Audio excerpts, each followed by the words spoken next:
C'est lundi soir à l'espace culturel que s'est déroulé les traditionnels vœux du maire à l'ensemble du personnel municipal. Mais avant ça, c'est Robert Hinsberger, directeur général des services, qui a tenu à présenter ses vœux à Lionel Fournier et au conseil municipal de la part de toute l'administration communale. Dès le mois de juin 1995, vous avez défini les grandes orientations qui ont présidé aux mutations de notre cité. Organiser la ville autour d'un centre attractif, redéfinir les différentes entrées de la ville, coordonner le fonctionnement des quartiers, requalifier les espaces dégradés, embellir la ville en la verdissant et en la fleurissant, valoriser les bâtiments et les équipements publics, harmoniser la vie des quartiers, répondre aux besoins quotidiens des Rombasiens.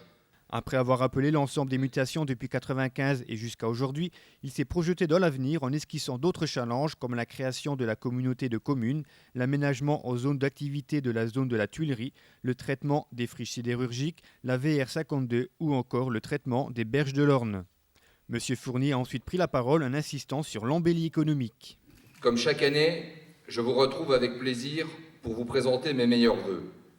Et cette année, j'ai le plaisir particulier de le faire dans ce nouvel espace culturel que la plupart d'entre vous doit déjà connaître. Le nouveau millénaire dans lequel nous venons d'entrer est porteur de grands espoirs. L'embellie économique et l'amélioration rapide de la situation de l'emploi sont d'ailleurs les signes tangibles d'un redressement de notre pays et du moral de ses habitants. À son niveau, la ville de Romba, en particulier grâce au travail de chacun d'entre vous, a participé au progrès et au développement de notre secteur. Monsieur Fournier a ensuite cité deux distinctions qui le tiennent particulièrement à cœur, à savoir l'attribution de la 4e fleur et le label Ville Internet. Deux distinctions qui récompensent plusieurs années d'efforts, mais qui ne doivent pas occulter, selon le maire, d'autres domaines moins médiatiques, mais tout aussi importants, comme par exemple le nettoyage d'une école, la garde des enfants ou la maintenance des locaux et équipements municipaux. Enfin, M. Fournier a rappelé les étapes importantes que devra franchir la ville dans le futur. Depuis des années, il nous faut donc nous adapter à un nouvel environnement, à un nouveau contexte économique et aussi à de nouvelles conditions de travail. Dans un an, le 1er janvier 2002, en même temps que l'arrivée physique de l'euro, arriveront les 35 heures hebdomadaires. Ce sont de nouveaux défis en termes d'organisation auxquels nous devons nous atteler ensemble dans une large concertation au niveau de chaque service. La ville elle-même vient de franchir une étape importante en participant à la création de la communauté de communes du pays Orne-Moselle et en accueillant son siège à Romba.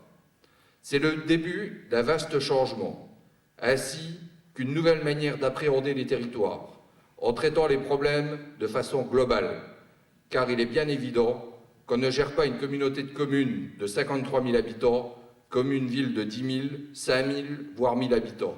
Après avoir souhaité ses vœux à l'ensemble des personnes, M. Fournier a décerné la médaille d'honneur régionale, départementale et communale à plusieurs employés municipaux. Monique Antoine, Alain Bell, Jean-Claude Lenoir et Rita Molinari ont reçu la médaille de Vermeil pour 30 ans et plus de service public.